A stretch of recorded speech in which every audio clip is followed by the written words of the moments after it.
नमस्कार, आप देख रहे हैं एपीसी टाइम्स। शुरुआत करते हैं प्रमुख हेडलाइन। मंगलवार को नीमच कलेक्टर कार्यालय पर जिले के विभिन्न नगरीय निकायों में कार्यरत संविदा कर्मचारी अधिकारी नारेबाजी करते हुए पहुंचे, जहां उन्होंने कलेक्टर के नाम अपनी मांगों का एक ज्ञापन दिया। ज्ञापन के माध्यम से संविदा कर्मचारियों ने बताया कि समय समय पर शासन द्वारा उनकी मांगों को लेकर कई आदेश जारी किए हैं, मगर उन पर जिम्मेदारों द्वारा अमल नहीं किया जा रहा है, जिससे उन्हें आर्थिक नुकसान हो रहा है। संविदा कर्मचारियों का कहना है कि नगरीय प्रशासन विभाग द्वारा समय समय पर जारी आदेश में कहा गया है कि संविदा नीति के आधार पर वर्तमान में संविदा पर कार्यरत कर्मचारियों को नियमित पदों के समकक्ष वेतन निर्धारण किया जाना है। 7वें वेतनमान के अंतर्गत संबंधित पे मैट्रिक लेवल के न्यूनतम मूल वेतन के 100% के बराबर प्रमाणित कर पुनर्निर्धारित किया जाना है।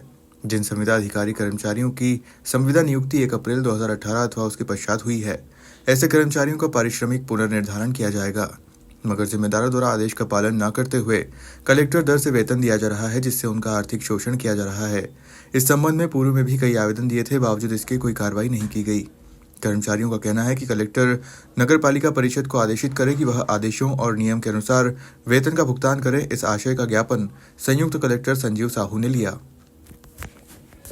कई बार ज्ञापन दिया, किस प्रकार की समस्या हुई आपके माध्यम से आपने भी देखा है कितने मतलब सालों से हम परेशान हो रहे हैं और आप भी अवगत है इस बारे में। हमारे को जो संविदा में रख रखा और संविदा का वेतन नहीं दिया जा रहा है और हमारा जो कि नगर पालिका में परिषद में प्रस्ताव बन के रख रखा है, लेकिन उस जो फाइल है उस पर साइन नहीं किए जा रहे हैं और भ्रमित किया जा रहा है। तो आपके माध्यम से और जनप्रतिनिधि के निवेदन करते हैं कि हमारा प्रस्ताव पास करवाया जाए, ताकि हम 507 कर्मचारियों का संविदा का वेतन मिल सके। और यहाँ जो है शासन ने 22 जुलाई 2023 को ही संविदा का जो सर्कुलर जारी कर दिया था और उसमें स्पष्ट कर दिया गया था कि संविदा का वेतन दिया जाए, जो कि नीमच नगर पालिका सीओ साहब के द्वारा उस पर साइन नहीं किए जा रहे हैं और नगर पालिका के कर्मचारियों द्वारा भ्रमित किया जा रहा है, जिस पर कार्रवाई की जाए और वो परिषद में प्रस्ताव पास किया जाकर। अभी आपको किस प्रकार का वेतन मिल रहा है? आपको कौन से पद पे रखा है? हमारे को कलेक्टर दर दी जा रही है, जिसमें संविदा में लागू नहीं होती है,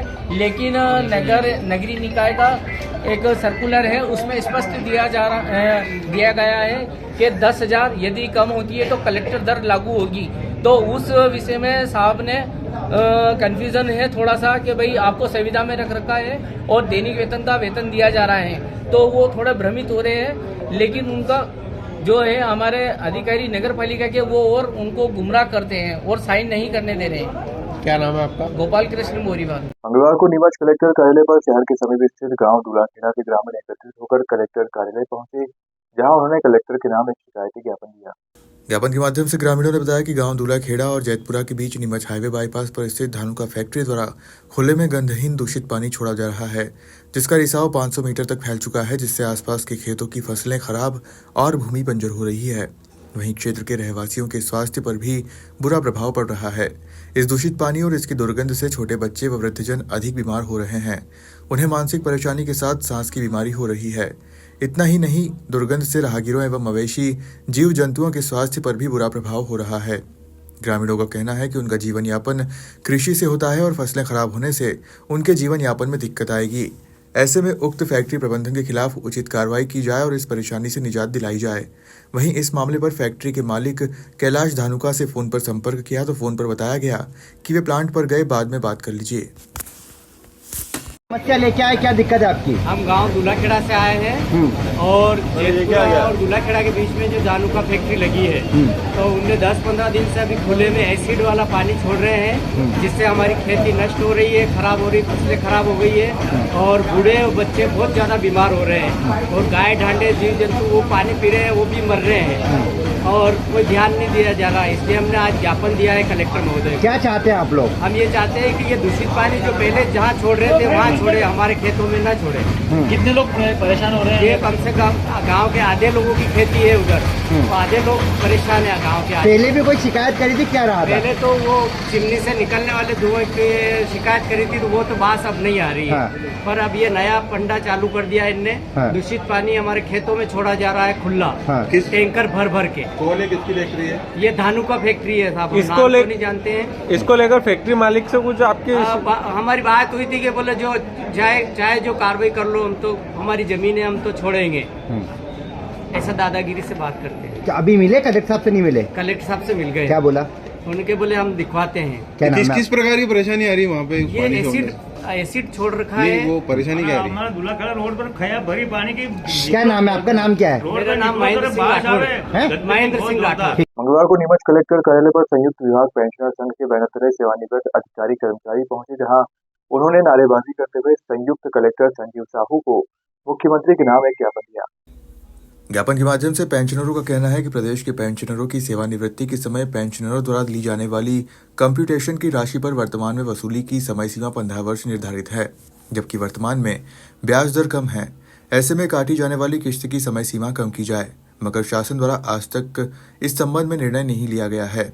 ऐसे में ज्ञापन के माध्यम से संयुक्त विभाग पेंशनर संघ ने मांग की है कि 1 माह के भीतर कंप्यूटेशन की समय सीमा 15 वर्ष से कम किया जाए। साथ ही चेतावनी दी है कि यदि जल्द कोई निर्णय नहीं लिया जाता है तो उन्हें न्याय की शरण में जाने के लिए बाध्य होना पड़ेगा। हमने इसके पूर्व एक पत्र दिया था शासन को कि कुछ लोग जब व्यक्ति रिटायर्ड होता है तो उसमें कुछ परसेंटेज में मतलब इनको कम्युनिकेशन के रूप में मतलब एडवांस मतलब भुगतान किया जाता है वेतन का कुछ परसेंटेज। तो उस परसेंटेज को भुगतान करने के लिए उस समय ब्याज दर ज़्यादा थी, पर आज की तारीख में ब्याज दर हो गई कम। ऐसी स्थिति में ब्याज दर जब कम हो गई है तो जो समय सीमा है किस्त काटने की वो भी कम हो जाना चाहिए, या फिर मतलब जो उसकी किस्त की राशि कम कर देना चाहिए। दोनों में से एक करना चाहिए, किंतु दोनों में से किसी एक को नहीं करते हुए हम ये चाह रहे हैं कि अब शासन जब हमारा निरंतर एक ही राशि काटी जा रही है तो उसकी समय सीमा जो 15 वर्ष है 15 वर्ष के बजाय 11 वर्ष की जाए, क्योंकि दूसरे और उसका संबंध में 3 जगह इसका डिसीजन आ चुका है। राजस्थान सरकार के ट्रिब्यूनल पे, उसके बाद चंडीगढ़ और पंजाब के इसमें आया, और दूसरे एक और आया मतलब सेंट्रल ट्रिब्यूनल मुंबई के इसमें।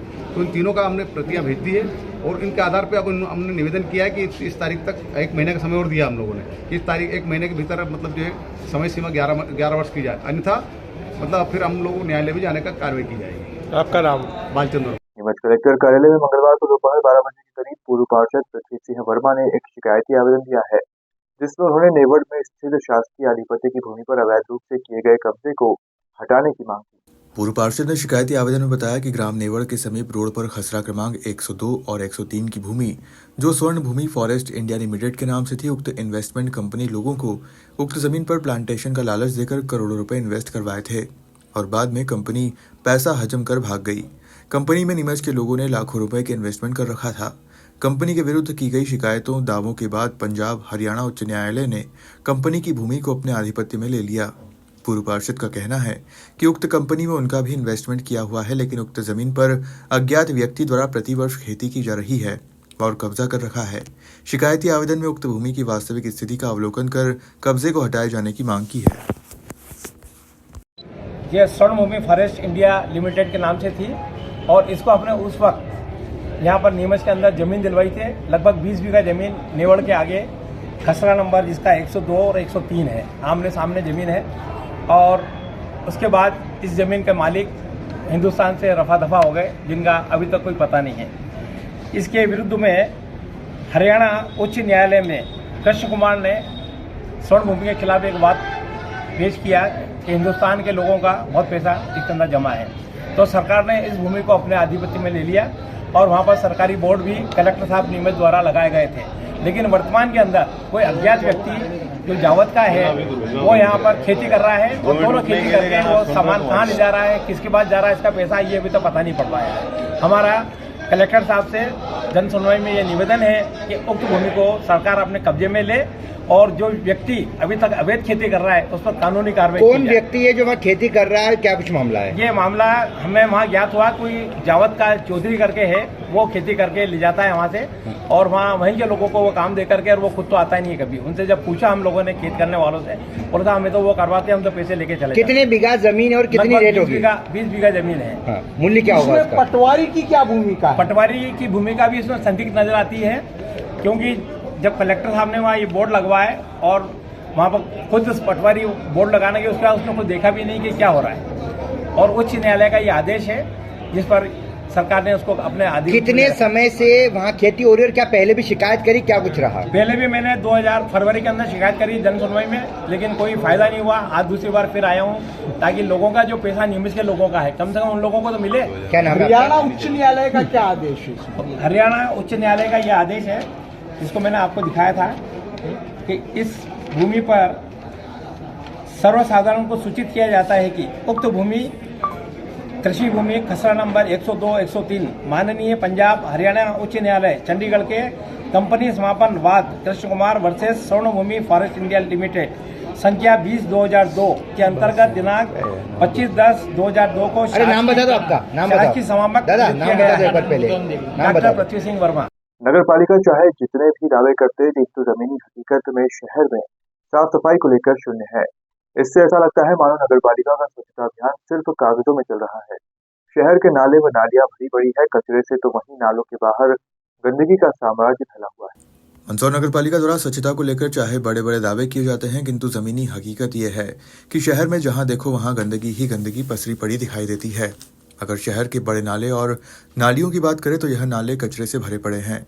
कई बार तो नालों का पानी सड़कों पर बाहर निकलता है, तो वहीं शहर की कुछ नालियां भी ऐसी ही है जो जाम होने की वजह से उनका पानी सड़क पर बहता रहता है। इसके अलावा शहर में जगह जगह कचरों के ढेर लगे पड़े हैं।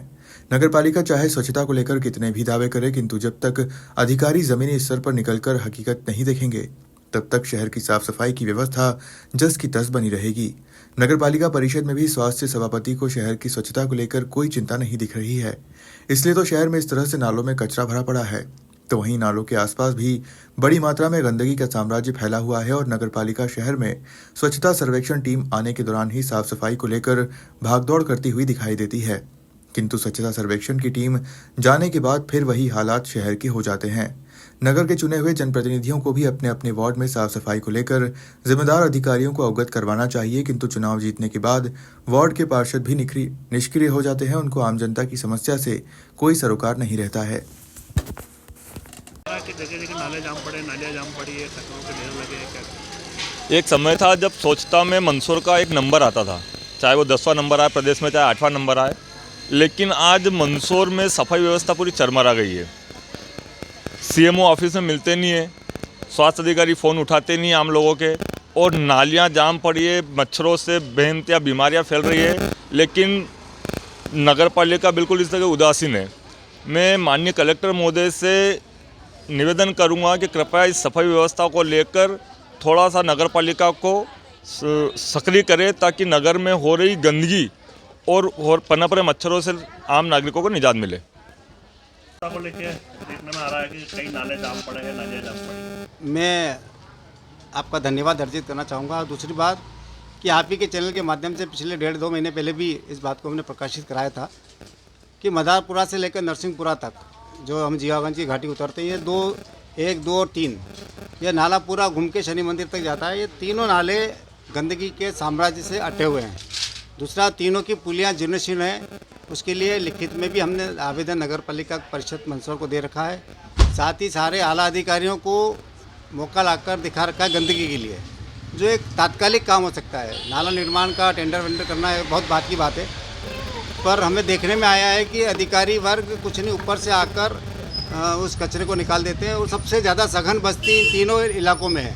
तो नगर पालिका परिषद मंदसौर को चाहिए कि स्वच्छता अभियान में हम जो अवार्ड लेते हैं तो उस अवार्ड की हमको करने की ईमानदारी रखनी चाहिए। तो सबसे पहले आपके चैनल के माध्यम से उनको समाचार मिले, तो समाचार के माध्यम से पूरी टीम मंदसौर के शहर की जो इनके पास है, अभी हमारे पास 50 लाख रुपए की जो नाला साफ़ करने की मशीनें हैं, ये उन सभी मशीनों को लगाकर पूरा तलाझार नाला अगर करेंगे तो वो एक लंबे समय तक, क्योंकि वो माहेश्वरी धर्मशाला से लेकर नाला चलता है, तो वहाँ का जो गंदगी है सारी वो होती हुई पूरे हमारे तीनों चारों वार्ड जो लगते हैं उनके बीच में रहती है, और वहाँ रहवासियों को बीमारी, मच्छर और साथ डेंगू आदि सबका प्रकोप रहता है। तो स्वास्थ्य अधिकारी, मैं हमारी जागरूक नगर पालिका अध्यक्षा महोदय से निवेदन करूँगा कि वह स्वयं आकर एक बार निरीक्षण करें, और जो अधिकारी मक्कारी कर रहे हैं, जो कर्मचारी मक्कारी कर रहे हैं, उनके खिलाफ कार्रवाई करके हमें स्वच्छता से जो है, हमको स्वच्छता का एक जो हमारा अभियान है वो हमें दिखाए कि ये स्वच्छता है। निश्चित रूप से बहुत ज़्यादा गंदगी है, आपने वीडियो बनाई है। और मैं माननीय कलेक्टर महोदय से भी निवेदन करना चाहूँगा कि आप शहर में घूमती हैं तो कम से कम जो पिछली बस्तियाँ हैं और शहर में विकास हो रहे हैं उनके लिए या नहीं हो रहे हैं उनके लिए कम से कम मैंने देखा है कि जब चाबुक पड़ता है तभी कर्मचारी काम करता है। तो आप निश्चित रूप से मंदसौर की नगर पालिका जो अच्छी है उसकी कसावट के लिए थोड़ा सा और प्रयास करेंगे तो हमारे रिजल्ट बहुत अच्छे आएंगे। मंगलवार को भाजपा कार्यालय के भूमि पूजन को लेकर मुख्यमंत्री डॉक्टर मोहन यादव मंदसौर पहुंचे। यहां उन्होंने भाजपा कार्यालय के भूमि पूजन के साथ ही भाजपा कार्यकर्ता और आमजन को संबोधित किया। साथ ही एक स्थानीय मैरिज हॉल में उद्यमियों के साथ संवाद भी किया। तय समय से देरी होने के कारण मुख्यमंत्री आनंद फानन में सभी कार्यों को करते दिखाई दिए। बीजेपी कार्यालय के भूमि पूजन कार्यक्रम में महज 5 मिनट में उन्होंने अपनी बात कही, जिसमें उन्होंने कार्यालय को आस्था का मंदिर बताया और जनसंघ के दौर से अब तक मंदसौर ने बीजेपी को जो कुछ दिया उसकी महत्वता समझाई।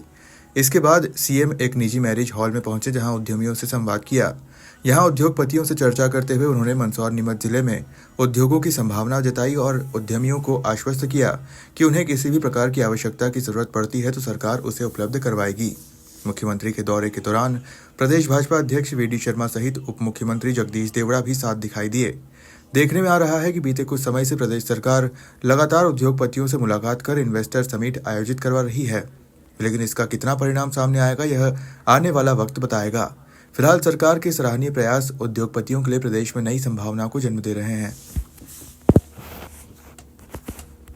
श्रीमान विष्णुदत्त शर्मा जी हमारे प्रदेश के प्रभारी, उत्तर प्रदेश सरकार के पूर्व मंत्री श्रीमान डॉक्टर महेंद्र सिंह जी, हमारे उप मुख्यमंत्री श्रीमान जगदीश देवड़ा जी, हमारे अपने संगठन के महामंत्री श्रीमान हितानंद जी शर्मा साहब, गोपी भैया प्रभारी, सारे के सारे विधायकगण, सुधीर भैया, हमारे इस अवसर पर सारे माननीय विधायक सांसद, जोरदार अभिनंदन कर दो पूरे मंच के लिए एक बार। है कि भारतीय जनता पार्टी का मंदसौर का पुराना जिला चालू हुई, मैं गारंटी से कह सकता हूं मंदसौर वो स्थान है जो हिमालय में गंगोत्री के समान हमारी राजनीतिक धारा को ले जाने वाला स्थान। जो गंगा जी निकली, त्याग, तपस्या, बलिदान, भावना, भागीरथ का पूरा वंश लग गया। और जब गंगा जी का अवतरण स्वर्ग से क्या हुआ कि आज तक पूरी दुनिया में हर एक की इच्छा होती है एक बार गंगा स्नान जरूर करे, बिना गंगा स्नान के उसका तर्पण पूरा नहीं होता। मुझे आज के समय में ये बात कहने में कोई गुरेज नहीं है। भारतीय जनता पार्टी के उस कार्यालय के पहले यहाँ के कार्यकर्ताओं ने जिस प्रकार से राजनीतिक गंगा का वातावरण बनाया, मध्य प्रदेश में सरकार बनी, सबसे पहली बार अगर हमारा कोई विधायक बना तो मंदसौर जिले से हुआ है। कोई नगर पालिका देश में जीती तो मंदसौर जिले से जीती है। और एक नहीं दो मुख्यमंत्री अगर कहीं मिले इसी जिले से मिले, यह आनंद की बात है। नेतृत्व के धनी जिनके माध्यम से दुनिया के सबसे लोकतांत्रिक गणतंत्र देश में सबसे बड़े नायक स्थान पर आज राजनीति की हवा दुनिया की भारत की तरफ दिखाई दे रही है और भारत से सबकी तरफ निगाह पहुंचते हुए लोकतंत्र की ध्वजा लहरा रही है। मुझे इस बात की प्रसन्नता है आज के इस अवसर पर किसी भी राजनीतिक दल के कार्यालय की अगर एक ईंट लगती है तो वो एक ईंट नहीं है, वो लोकतंत्र का संकल्प है जो युगों तक याद रखा जाएगा। मेरी अपनी ओर से क्या गरीब, क्या महिला, क्या किसान, सब वर्ग की भलाई के लिए भारतीय जनता पार्टी के कार्यकर्ता यहाँ से वैचारिक अनुष्ठान के संकल्प लेंगे। अपने भरोसे से उस दीनदयाल उपाध्याय जी की विचार यात्रा के बलबूते पर वसुदेव कुटुंबकम की भावना के आधार पर हम दुनिया का भला करने के लिए पार्टी के मूल सिद्धांतों को लेकर के पार्टी के एक तरह से नए मंदिर के लिए आज भूमि पूजन हुआ है। कार्यालय नहीं होता, ये हमारी निष्ठा, हमारी विचारधारा, हमारी आस्था और हमारी भावना का वो प्रतिमान बनता है। मेरी अपनी ओर से आज के अवसर पर आप सबको बहुत बहुत बधाई। भारत 9 प्रस्तावित सेमली काकड़ औद्योगिक क्षेत्र में लगभग 100 इकाइयों के माध्यम से 2,500 करोड़ का निवेश यहाँ आने वाला है। अब 2,500 करोड़ किसको कहते हैं? आज इस बदलते दौर में ये तो हमारी जो खेती, अपनी दूसरी प्रकार की फसल और जो भी वातावरण था जिसके कारण नीमच ये पूरा क्षेत्र किस चीज की कमी है, सारी क्षमता योग्यता यहाँ है।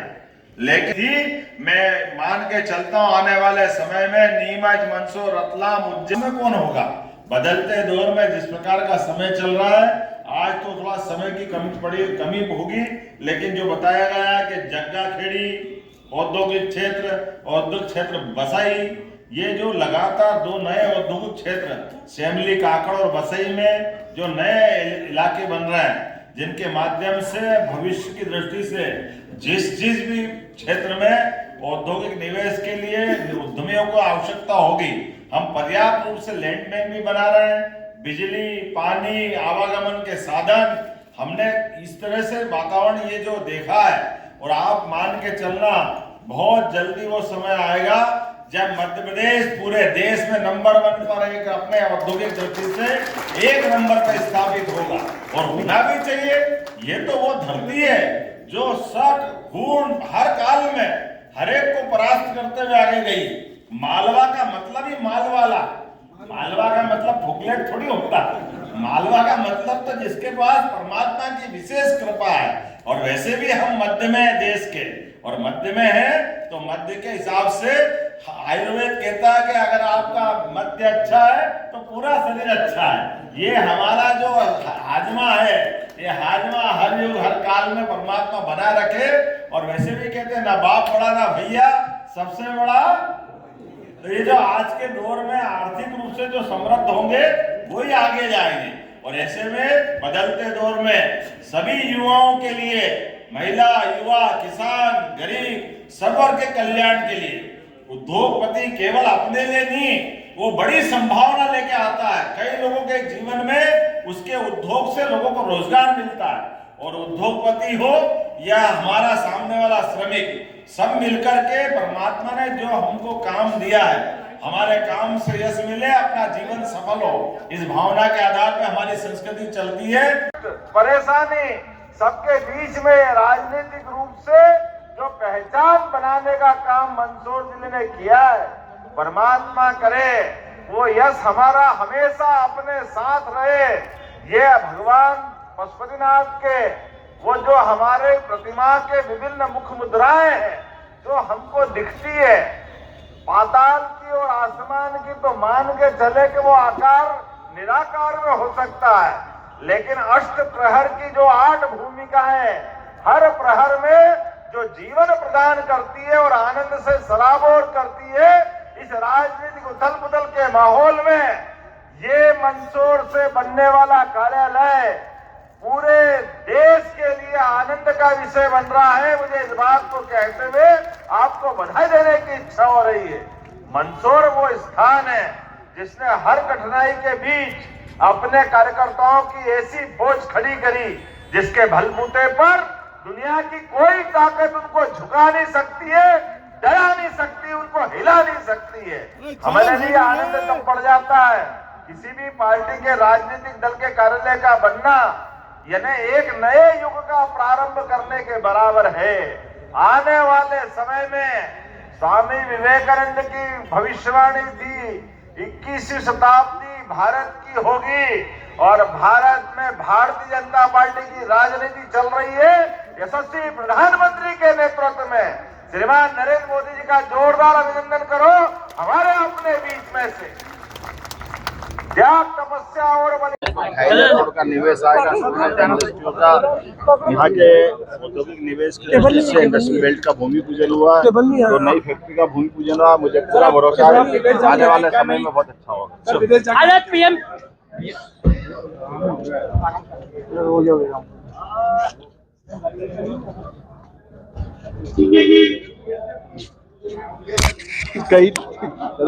हो सकता है इससे आगे मैं अमीशी कीमती विकास ट्यूब की सीईओ जो आज मुख्यमंत्री जी की विजिट हुई है, उससे हो सकता है कि आगे जाके उद्योगों को बहुत सारे बेनिफिट्स मिले। बहुत सारी घोषणाएं आज सुनने को मिली है।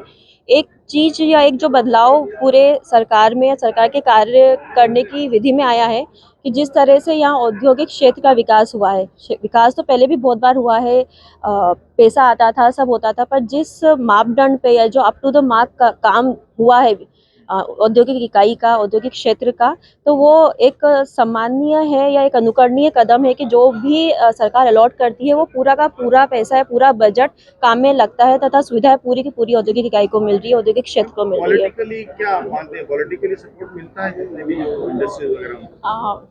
डिपेंड्स करता है, पॉलिटिकली भी मिलता है। So far, I'm asking you, so far, do you got any such type of any package or like that?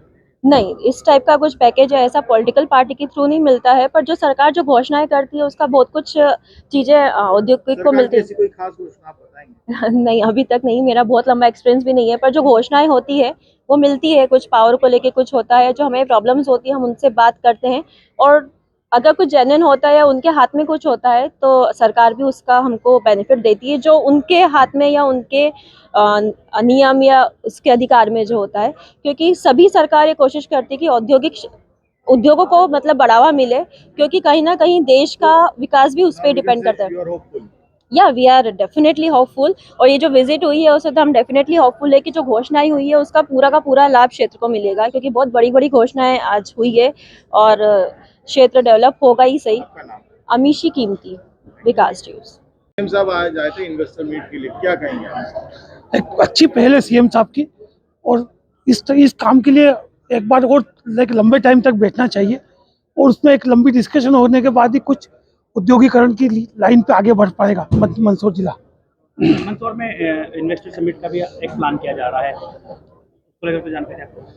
अभी तक तो कोई पता नहीं है कब तारीख आएगी, कब आएगी, पर यदि होगा तो सब लोग मिलकर उस पर एक अच्छे से विचार विमर्श करेंगे, और मंदसौर जिले में किस तरह की उद्योगों की संभावना है उस पर हम सब लोग विचार विमर्श करेंगे, और उस लाइन पर हम लोग सब आगे बढ़ने की कोशिश करेंगे। वर्तमान में जो उद्योग का स्तर है मंदसौर जिले में, क्या मानते हैं आप? अभी तक जो औद्योगिक इकाई है, काफ़ी इकाइयाँ यहाँ बंद पड़ी हुई है, काफ़ी कम इकाइयाँ चल रही है, पर यहाँ एग्रीकल्चर बेस कुछ इंडस्ट्री आनी चाहिए। मेजर एग्रीकल्चर बेस इंडस्ट्री आएगी तो यहाँ का कुछ इंडस्ट्रियलाइजेशन अच्छे से होगा, और उसके लिए एक ऐसा एक ट्रेनिंग सेंटर होना चाहिए, कुछ वर्कशॉप होना चाहिए, कुछ सेमिनार हो जिसके अंदर ये पता लगे कि यहाँ के जो लोकल प्रोडक्ट है उनको हम कैसे डेवलप कर सकते हैं, या उनकी कास्ट इम्प्रूव कैसे कर सकते हैं, उन सब चीज़ों की। एक बात है, इतने सालों से जैसे मिनिस्टर्स वगैरह आते जा रहे हैं यहाँ, कोई ऐसे सीएम वगैरह रहे जिन्होंने यहाँ की जो इंडस्ट्रीज को प्रमोट किया? ऐसा कोई स्पेशल प्रमोट करने के लिए तो कोई काम नहीं हुआ, जो जनरल मध्य प्रदेश के अंदर जो काम होते रहे वही काम होते रहे, नए काम कुछ अभी तक तो कुछ हुए नहीं है। पर मंदसौर जनता उम्मीद करेगी इस बात की कि कोई यहाँ स्पेशल पैकेज दे, या कम से कम एटलीस्ट ऐसी चीज़ें ला के यहाँ देवे जो मंदसौर जिले में एग्रीकल्चर बेस से प्रोड्यूस होती हो। मैं Pradeep Keemti, director Venus alliance private limited. इन दिनों मंदसौर जिले में लूट, चोरी, मर्डर, अपहरण जैसी घटनाएं लगातार बढ़ रही है। आज फिर शामगढ़ थाना अंतर्गत ग्राम गुंडला में एक व्यक्ति की बंदूक की नोक पर अपहरण की नाकाम कोशिश की गई।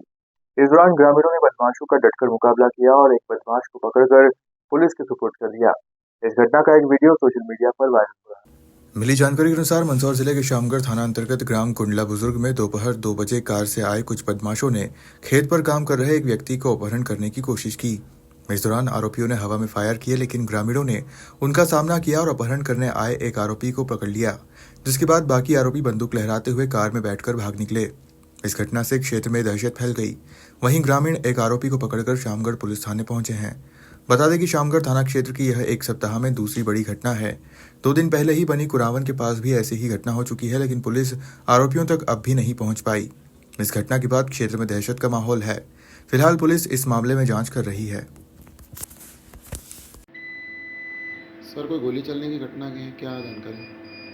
दिनांक 10/12/24 को 2:15 बजे की कुंडला बुजुर्ग घटना है। फरियादी सुरेंद्र तूफान सिंह सोंदिया के खेत की घटना है। आरोपी अर्जुन सिंह, जसवंत, दारा सिंह एक अन्य आरोपी ने फायर कर मगन का अपहरण करना चाहते थे, लेकिन मगन मौके से फरार हुए। इसमें कोई गिरफ्तारी या कोई राउंड अप? इसमें एक बार अपचारी को राउंड अप किया है। ठीक है, धन्यवाद। फिलहाल खबरों में सिर्फ इतना ही। आप देखते रहिए। है।